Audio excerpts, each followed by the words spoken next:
Tohle je White Nose Coyote, zvědavé a velmi aktivní zvíře, které žije v lesích i parcích Kostariky. Vypadá trochu jako kombinace mývala a opice.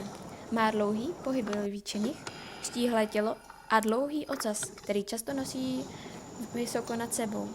Přes den pobíhá po zemi nebo šplhá po stromech a hledá potravu. Živí se ovocem, hmyzem, vejci, malými živočichy nebo někdy i zbytky jídla. Díky svému silnému čenichu dokáže prohrabávat listí a půdu, aby našel něco k snědku. Samice a mláďata žijí ve skupinách, které mohou mít i desítky jedinců, zatímco dospělí samci bývají spíš samotáři.